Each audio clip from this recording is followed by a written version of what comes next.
Hi, my name is Diet Cokehead, and yeah, I don't always keep up. We got some new faces, and I try every Monday to have like a communion with the commune cult people that I'm building, and I usually make it, but yeah, I've been struggling. I've been struggling really bad with content lately. I don't really like to admit how much my mental health holds me back, but I mean it does.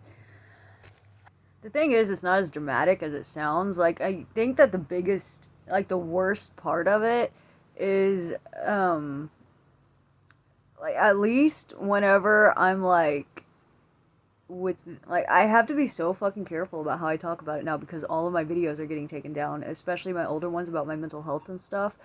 Um I think that even more so than like the behaviors or like the whatever whenever you're in the thick of it, the worst is just the like laying in bed and being like fucking why?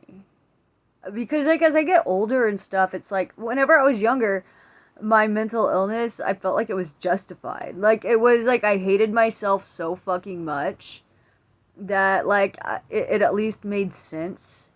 But now it's like all it's evolved and it's like I don't even fucking hate myself anymore. And it's not even like I don't really believe in like loving yourself and like all of those. I kind of just feel like you exist here as a person, and then like everybody makes you like uncomfortable with being a person. And I think that a lot of the problems I had with myself are the problems I had with everybody else. Whenever I was younger, I tried so hard to understand it, but I was like, okay, it's me, I'm the problem, I'm the whatever. But then like I grew up and I realized like I was in my 20s before I realized that my mom was abusive, and like to this day, I'm like that's a strong word, and to this day, I'm like I still feel like maybe I feel like I'm a little bit more mature about it. Like I feel like at this point I'm like I understand where my mom was coming from more than I wish that I did. And I know that this sounds heavy-handed, but sometimes like I just wish that she locked me up. I wish that she just beat the shit out of me. I wish like because it's so fucking confusing. It's like in one breath it's like somebody's harassing you with CPS, and then the next minute they're cash apping you your rent, and it's so um I don't she just has this way of making it really confusing. And my mom is definitely sick. She's had a bunch of strokes and stuff now, and I think that the part that kind of like modulated her craziness is like all stroke to shit. Like I think that it's it's better and it's worse in a lot of ways. Like she's definitely not filtering out her racism as much as she used to. Before you could only see it if like whenever I was 16 and Obama got elected for the first time, I will never fucking forget that day. I as soon as I found out, I was so excited to run and tell my mom, and she was like curling her bangs in the bathroom. And I said, "We got to go to the cotton field." Like, I just got a national message. And then she cried. She was so upset that just because I knew it was gonna be so bad. But it's fucking weird because, like, on one side, I know that she wants to be my mother. I know that she loves me in her own way. And I love her too. But Jesus fucking Christ. Since I stood up to my whole family, and it's like, I don't even know if I really believe in, like, I don't believe in karma. But then it's like, on the other hand, I've seen this woman get eaten alive by the way that she lived her life. You know, like I've watched her develop strokes and go through all of this medical stuff just because she refuses to do anything the doctors say to do. She refuses, and I know it's because of her orneriness, the same orneriness that I have. I am just as stubborn as she is, and I try to use that for good, but then like she's stubborn to a fault, to where she was like, nobody can tell me that drinking soda is tearing up my kidneys, and I will only live like, and I will refuse to learn what water tastes like. I don't think that giving us pills was like, I think that that was like a denial thing. I think that was her telling herself, I give these to my kids so it's not bad to take Xanax all the time. I think that's what people do. But I'm scared. I used to never be scared of things that hurt myself until I saw somebody who lived their life hurting themselves in their 60s. I think that I'm still young enough to take my life back a little bit and to at least try to not wind up like that. But then, like, I think that a lot of the depression and stuff that I've like spiraled down into so hard is not only just like, it was just year after year, it was just like trauma, trauma, trauma, trauma. It was like just slamming down on me every fucking year. It's like, it's funny at this point. It's funny how fucked my life had gotten. And I don't even think that it's not necessarily that I'm unlucky. I think just whenever you're in a situation where you have no money and you have no opportunity, you have no support network, and like this channel became my support network. And I mean, like, this channel has gotten me through the worst last few years of my life. For so long, I felt like if I felt comfortable, if I felt like things were going okay, if I felt like that would scare the piss out of me. I would be terrified to think that I was doing okay, because I was like, no, no, no, no, no, no, no, that's just tempting something bad to happen. That's just making like things, and it's so weird because I think that I'm only this logical because I'm so fucking superstitious. My entire day is like talking myself out of these stupid fucking superstitions that I have, and it's exhausting. And I think I'm only now just starting to realize, it's not that the whole fucking world is out to get me. It's not like, maybe, I don't know. I'm kind of scared to think that I'm not in hell. I'm scared. I'm scared to say that. It's happening now. I don't want to open my big fucking mouth and say that everything's alright and like jinx it. I used to think that I would never be disappointed, and I would only be pleasantly surprised if I expected the worst out of every feasible situation. Like, I'd be too scared to think positively about driving, because I seriously think, like, I have to go through my head and think of every single scenario of, like, my tires blowing out, of hitting somebody on a merger, of, like, I imagine every single bad thing that could possibly happen the whole way to town, and it's like a 30-minute drive to town. And, I know that makes me scared to drive, but I'm so scared if I don't predict everything first, it's gonna sneak up on me. But then lately, whenever it comes to like work, or it comes to posting videos or something, I can kind of talk myself, because the consequences aren't as bad, like nobody's gonna fucking die if I put up a video, and that's like the only thing that I really have to talk myself into.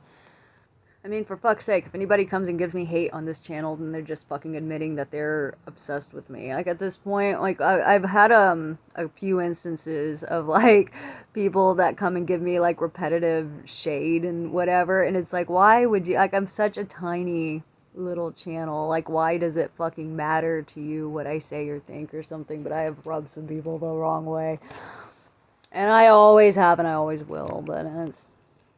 But all these people somehow found me, and they still watched a lot of it, and then they wanted to punish me. It doesn't make any sense. And I think because my channel is so vulnerable that like a lot of people come in and they worry that their friends would make fun of them for liking my shit, but it's whatever.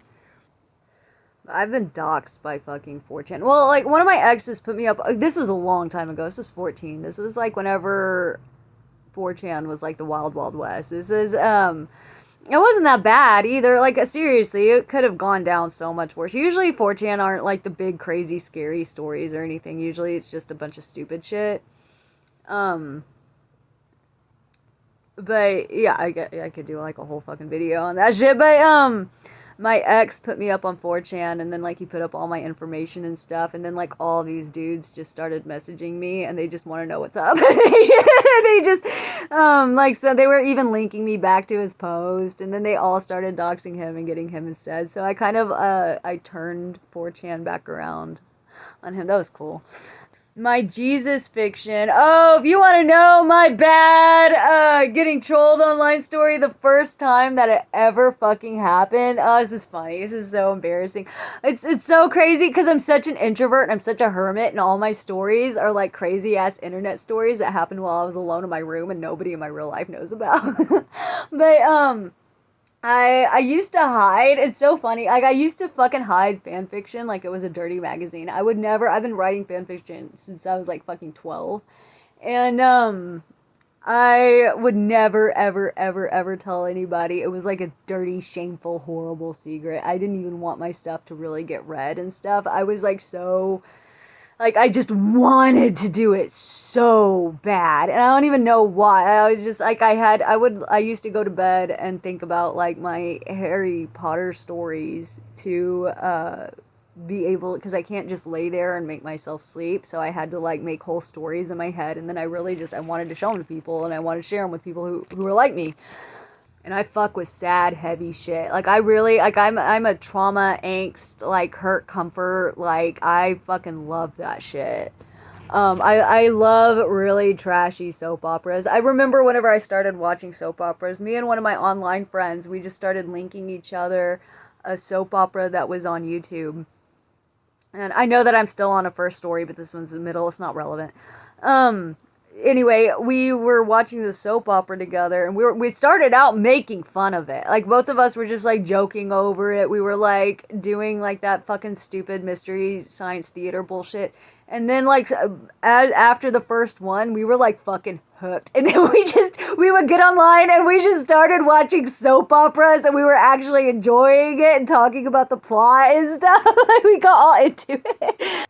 Like, after a week of this, we were not even making fun of it anymore. We were just like, oh my god, he just did that. It was so stupid. Oh, if you have any fic recs, yeah, hey, leave like any kind of music, movies, fic recommendations. Leave any kind of, if you have like a little online shop or whatever, that is what Monday Commune is for. You are free to post whatever down there below in the comments, and I should have fucking said that a long time ago. But anyway, this is the first time that I got trolled really bad on the internet. And I was like 12, 13 years old. And, no, I remember specifically, like, I had just turned 13. And, I wrote, like, a super angsty bullshit Hermione story, and I got put up on a site and made fun of. I got, like, and then I divided everybody. Like, everywhere I go, it just turns into a big fucking, like, half the people are on my side and half the people are not on my side. And then, like, everybody just, like, goes, I get to, like, fanfiction.net to, like, a bar that I work at, to anywhere that I go. Like, anytime I see some kind of injustice, I make a big old fucking deal about it, and half the people are on board with me, and then the other half are not. Some people defended me a lot. Some people, like, I got beta readers and stuff coming on there. And then, like, everybody was still telling me, like, yeah, my grammar and stuff was shit. I was fucking 13, you know, and I hardly ever paid attention to grammar, as it were. Like, my manuscripts and stuff that I have out now are still really fucking unpolished, and, like, I still need to work on that. But enough people actually liked my story to, like, and then that's always, like, everybody says that they listen to their one hate comment, even though they have, like, a lot of, but, I mean, I feel like I listen to the supportive and the nice comments and stuff just as much as, if anything, I pay attention to them more, because they usually have something more substantial to say. There was that time Kiwi Farms got me. Yeah, Kiwi Farms got me pretty good. And it actually kind of, I'm glad that it happened. I'm glad that they did it. I'm glad that they kind of snapped me out of it, because, like, I was a really hardcore Amberlynn Reid, like, hater and stuff. And then, like, it was gross. Like, it was because I was so fucking fat. It was, like, I was projecting everything about, like, this was like whenever at the height of my 200 pounds. I was 200 once, and then I was 263 was my worst. And I would be really, really angry about that, and then like I would go completely target. Like, I know that that's what people are doing to like Foodie Beauty and Amberlynn Reed and stuff, because I was one of those too. Out in the real world, like, you don't look rational, you don't look cool, you don't look skinny, you don't look anything. You never, like, everybody else just kind of sees you as like an obsessive weirdo. That's like everybody who's not validating your weird little pigeon torches and pitchfork crowd. You know what I mean? Yeah, I think that there's still a part of me that's really petty about it, and I think that there's like something inside me that goes, okay, well, we're gonna go to fanfiction.net again, and we're going to make everybody feel like shit. Like, we're gonna write so good that we make people feel like shit about themselves. And I don't know. Like, I'm gonna keep writing until I'm 60, because every single time that I come back from stopping for a really long time, I always come back like a million times better. And like all the work and stuff it took me to get to at this point, I just hope that doesn't go away when I don't get tired and stuff whenever I'm older, because I'm already too tired to do half of the shit that I do now. But I feel like that's a mentality. I feel like after a while that life just kind of eats you alive and you give the fuck up. And I think that's why so many old people are so fucking cranky. I just think it'd be fucking hilarious if one day I wrote something so fucking good, but it was like a stupid fucking little South Park fanfiction, or was it like a stupid fucking little, if you want to read them, I even have my AO3 links up in my bio, and I kind of want to do more original stuff or whatever, but I think I'm going to focus on that next year. Like, not next year 2026, next year 2027.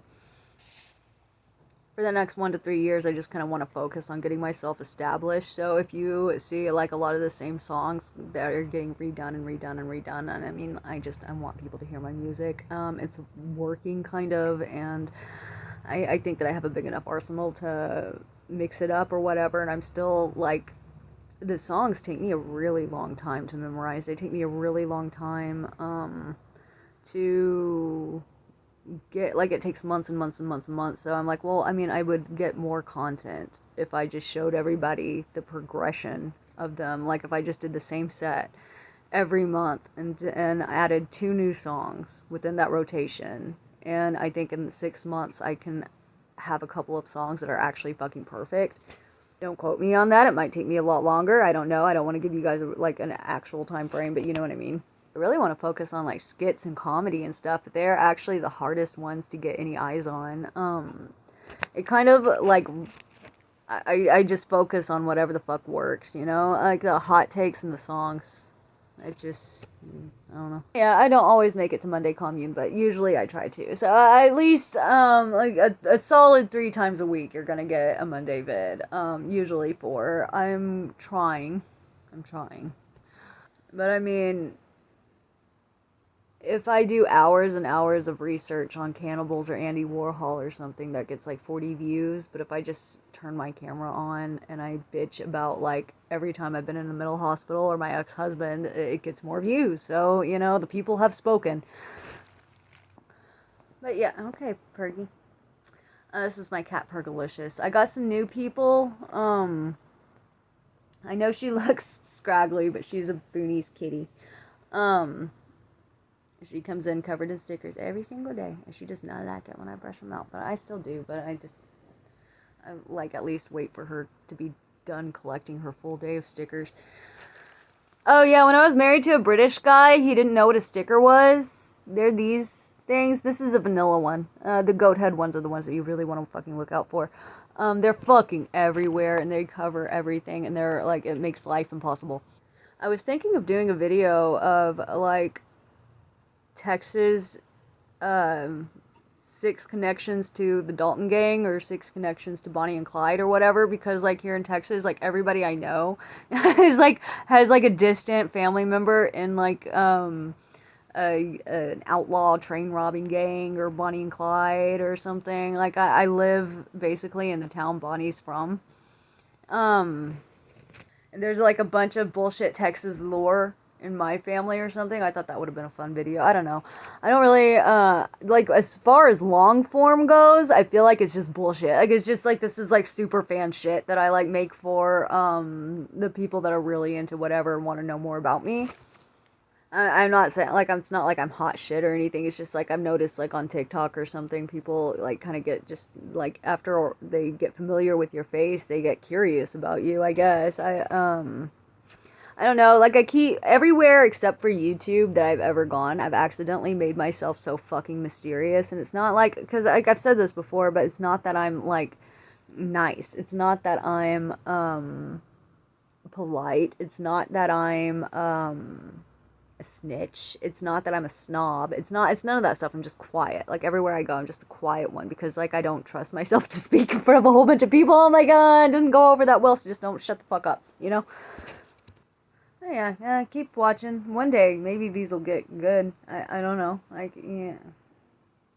I don't know how to end videos. I don't. I go until it runs out. I don't know.